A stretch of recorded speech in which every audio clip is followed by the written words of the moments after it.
और पंडित जी इस कविता के द्वारा ये समझा रहे हैं कि तन्ने जितनी तेरी आयु होली, जिस आयु में यह कथा या वार्ता सुने है, यह कविता तने पढ़े है और इसको समझने की कोशिश करे, उतनी आयु जो है ना तने ये चुतड़ ला करके, ये भंडी तोड़ तोड़ करके, ये व्यर्था बातें कर करके, व्यर्था देख देख करके, व्यर्था सुन सुन करके, यानी सारे का सारा मिथ्या, जिसका कोई फल नहीं, केवल पाप रूप फल है, केवल बीमारी का घर, केवल दुखों का यानी एक शंभू, एक ढेर,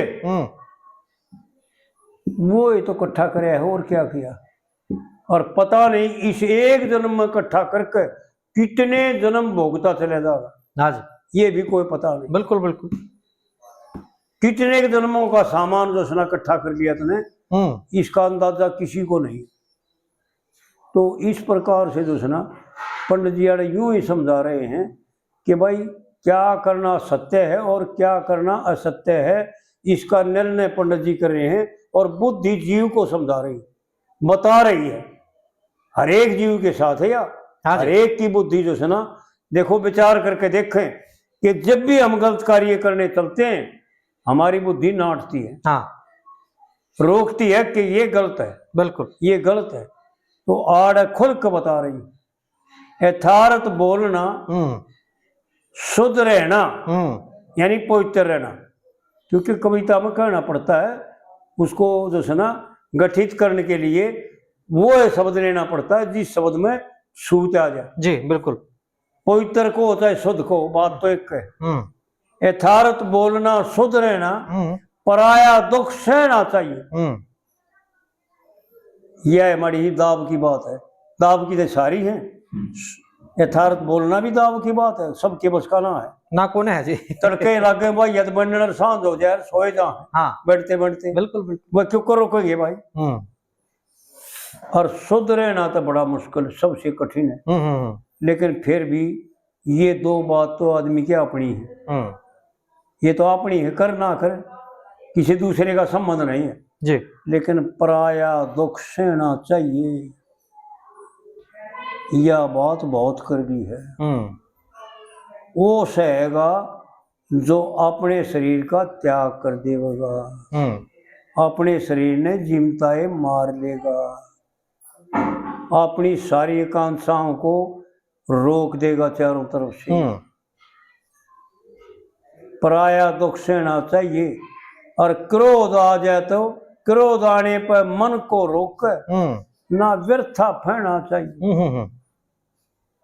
एक एक बात न समझ ले भाई, खोल के बतावांगे चाहे समय कितना लग जाए। हाँ ठीक है बात, और इतना खोल के बतावांगे जितनी मारी पहुंच।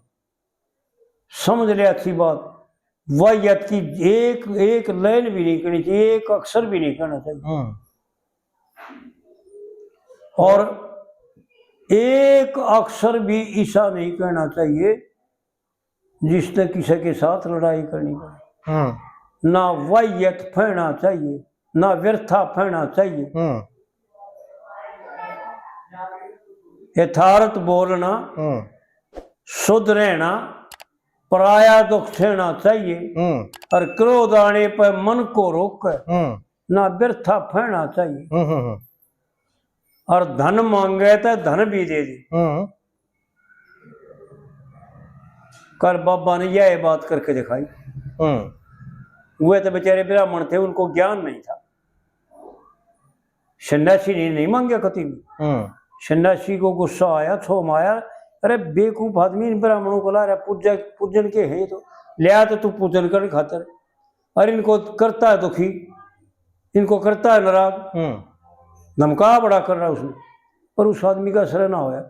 फिर बाबा ने यह काम करे, धन मांगे तो धन भी दे दे। बाबा ने बोला भाई बैठो चाह पियो, तुम खुश होकर जाइयो भाई, अड़ी नाराज होकर मत जाइयो। बोल क्या देना, 3000 रुपये कहीं थे, भाई 3000 रुपये और दे देना तो कम से कम हमारा किराया तो हो जाए। बाबा ने बोला 3000 नहीं भाई, आपने बताओ और कहा तक आप खुश कहाँ होंगे। उन आदमी कहते भाई 4 दे दो, बाबा ने 7,000 रुपये दिए, कि भाई खुश हो जाओ। यानी जितने भी तुम आदमी हो 500 रुपये सबके और 1100 रुपये एक कमीज पजामा उस महाराज जी को। फिर मन ने सरदादी जी मन ने भी दिया, उन ब्राह्मणों को दिया और महाराज जी को भी दिया। फिर महाराज जी तब लगने बोले भाई आप तो बड़े आदमी हो, बड़ों का तो आशीर्वाद है बहुत। हाँ महाराज जी आशीर्वाद तो आपका, आप महाराज जी हो, आप लो और जो ना हमारे को आशीर्वाद दो। बोले ना भाई ना, पाया खाली हाथ करे। फिर उसने अगर ना महाराज जी माना यो तो करो, मतलब हम अज्ञानी हम बालकते भी बालक समझा हमारा और आप बड्डे थे बड्डे। फिर हंस पड़े ने बोला भाई तेरी बात का सबसे वहाँ बड्डे सो आप, हम तो बालका थे भी बालक सा। जो ना जानता वो बालका हो है। हाँ सही बात। और जो जाना वो बड्डा हो है। फिर महाराज जी हंस पड़े ने बोले भाई बात तो आपकी ठीक है महाराज, पर आपका आशीर्वाद चाहिए मैं तो आपके आशीर्वाद का वो पात्र हूँ। मैं कोई बात ना महाराज। तो कहने का मतलब आड़ पंडित जी यूं समझा रहे कि धन मांगे तो धन भी दे दे, इसका चैप्टर नहीं। और हम खोज लें और का भी और आस करते हैं कि प्राय मिल जाए हमारे, जिस पर हमारा अधिकार नहीं। बिल्कुल, जिस धन पे हमारा कोई अधिकार नहीं। कति मानते हैं कि बिराना है सुधीर का है, लेकिन मन में आशा है कि यो सुधीर मन दे जाए तो या किसी प्रकार से छल कपट करके इसका ठग लो, हड़प लो। ऐसा 24 घंटे भाव रहता है। पता नहीं क्यों भाई, मारा तो रहता है और अर्थ के काम भाई, और तो बहुत विद्वान से जानकार है, पर भाई मेरे मन में यो कपट भरिया रहे, छकता है ना मैं तो भाई। ये धन तक कदे छक्या है ना मैं तो 90 साल हो गए भाई, ये तो छक्के नहीं राग मरण के दिन आगे छक्का है कदे। धन मांगे तो धन भी दे दे, प्रसन्न रहना चाहिए और किसी से टेढ़ा ना बतलावे। हम सारे टेढ़े तो बतलावा, सीधे एक भी ना बतला, देखते भी ये संसार की बातें टेढ़ी बतलाना है। पाप कर्म टेढ़ा है। यानी जो समझदार होते हैं, जो सियाने आदमी होते हैं, जो विद्वान पुरुष होते हैं, वो मूर्ख ना कह के और बावड़ा कह दे, भोड़ा कह दे, भोड़ा कहें। पंडित जी ने कह रखे ना, जब दिन आ जाए सोड़े मूर्ख लोग रहे ना भोड़े। यानी बावड़ा कहता तो गलत हो जाता।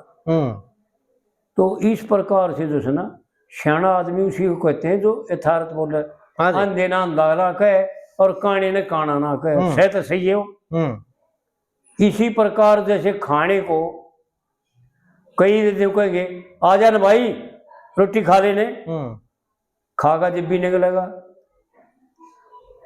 और कई यूं कहेंगे जो समझदार से महाराज प्रसाद बरत लो, बरत लो, भोग लग। और कई यूं कहेंगे भोग लगा लो महाराज। तो वासनी तो है भोग लगाना, उस ईश्वर के भोग लगाना, उस ईश्वर को आत्मा को खुराक देना, असली तो ये है। लेकिन सारे कार्य एक जगह घटेंगे आकर निकलेगा। अगर कोई नहीं कहते निकल ले भाई, तो ले जा बिगड़ जाए, नाराज हो जाएगा वो और खागा नहीं सकते। हाँ सही बात, बैठे ना रोटियां ना भाई ना तेरा नहीं खाते है। तो बोलने का लहजा पंडित जी यूं कह रहे हैं कि किसी से भी कोई भी बात मिथ्या नहीं करनी चाहिए, किसी से टेढ़ा ना बतलावे, निश्चल कहना चाहिए। यानी यथार्थ जी जो कहना है वो कहना चाहिए। और न्यू कई तो न्यू मानते हैं कि संसार में भाई मैं साची को हूँ, साची कहने का केडर से यह असली साची ना है। इसके हृदय पर ठेस मारेगा, इस जीव को सतावेगा, यो गलत से तो अपने घरा और सही से तो अपना घरा। तने ठेका दे रखा किसी तेरे ताई, सच्ची कहने का ठेका तो दे रखा होगा, फिर क्यों कहे?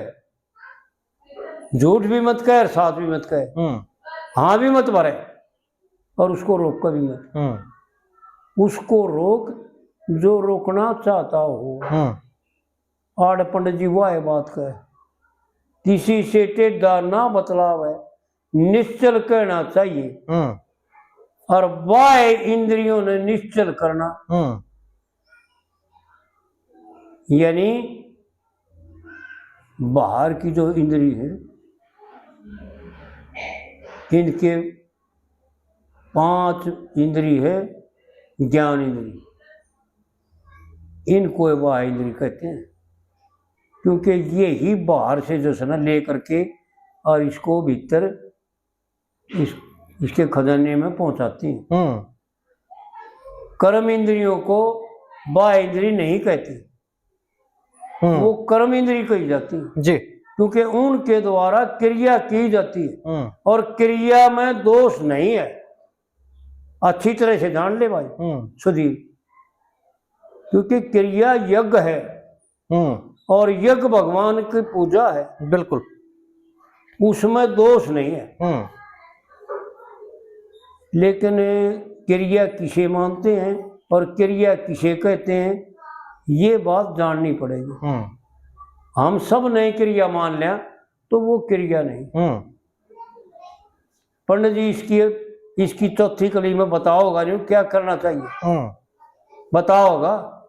परायाधीन नहीं रहना चाहिए, चौथी कली में है ना जी। हाँ जी, परायाधीन नहीं रहना चाहिए, नहीं रहना चाहिए। करो क्रिया कर्म सच्चाई, यह है क्रिया जिसकी हमारे वेद, वो ईश्वर हमारा परमात्मा जिसको हम परमपिता परमात्मा कहते हैं, मानते हैं। ये तो अनजान भी कहते हैं भाई परमपिता परमात्मा सबका एक है। जिस कार्य की उसके द्वारा अनुमति दी हुई है पहले से ही, उस कार्य को उसी तरीके से, जिस तरीके से उसने बता रखा है उसी तरीके से। और पंडित जी चौथी कली में यह बात बताओ कि पराधीन नहीं रहना चाहिए, करो क्रिया कर्म सच्चाई। सच्चा वो है जो ईश्वर अर्थ है। बड़ी पंडित जी की एक बात। और आड़ जो है ना 5 इंद्री और 1 मन, जो 5 ज्ञान इंद्री हैं, 5 विषय हैं, उनका ग्रहण करती है 5 ज्ञान इंद्री, और ग्रहण करके ने और मन के पास पहुंचा देती है, मन तक उनकी पहुंच है। और मन जो है ना वो जीव तक पहुंचाता है। और जीव का और बुद्धि का और मन का पंडित जी ने बड़े विलक्षण ढंग से बता रखे हैं। मनुष्य जन्म लेकर इस ढंग से ईश्वर के गुण गाव है।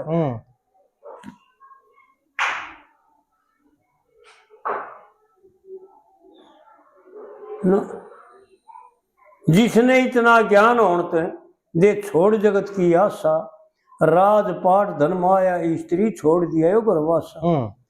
इंद्री मन में मन बुद्धि में भाई जड़े जीव का बादशाह, बस अड़े तक का खेल है। और फिर धूप लगे ना गर्मी सर्दी, भूख लगे ना प्यासा। पंडित जी ने बताओ में कोई कमी नहीं रहती कि जो इंद्रियों ने इन विषयों ने त्याग करके और जीव उड़े जीव को हो मन को हो, इंद्री मन मर मन बुद्धि में भाई जड़े जीव का बादशाह। जहां बुद्धि और जीव दो का खेल रह जाएगा, तीसरा मन खत्म हो जाएगा, जीव रह जाएगा और बुद्धि रह जाएगी, वहां पर ये क्रिया कर्म सच्चाई होगी। जो सच है वो होगा, असत्य खत्म हो जाएगा वहां से जी। ये पंडित जी का वर्णन और शास्त्रों का वर्णन है। आड़ पंडित जी थोड़े में समय नहीं था, इसलिए थोड़े में साध ली कि बाह्य इंद्री निश्चल करना,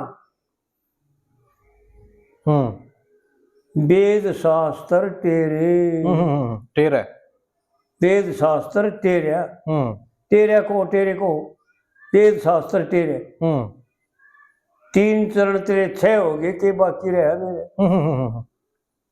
तो पंडित जी ने जो सुना इस कविता में वो बातें बताई कि ये तो छोड़ दे, इनका त्याग कर दे। गिण ले में 39 कर्म है, 39 ही छोड़ने की चीज है। फिर दूसरी कलीम बताते हैं पंडित जी कि भाई फिर क्या हो जाएगा। एक एक बात का प्रश्न भी उत्तर भी है, गेरी गेर प्रश्न का उत्तर भी है। पंडित जी ने प्रश्न का उत्तर, किसी ने प्रश्न करे भाई ये काम कर ले भाई फिर क्या होगा इसका फिर क्या काम आओगे भाई ये, तो आड़ने बताओ क्या काम आओगे, क्या होगा इसका। जो अपने धर्म में आरूढ़ रहे, जो अपने धर्म में आरूढ़ रहता है, पराये धर्म को त्याग कर देता है।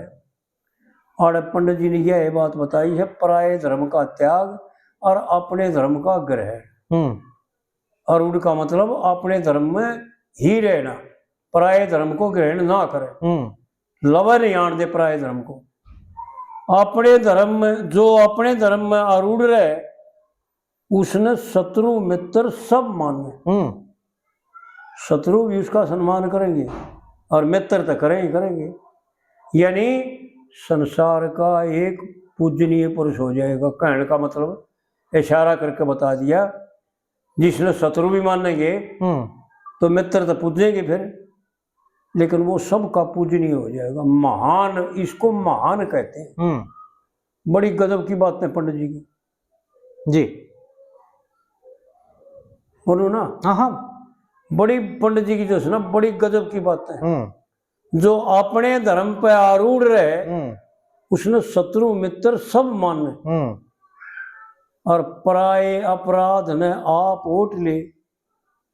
या करड़ी बात है भाई।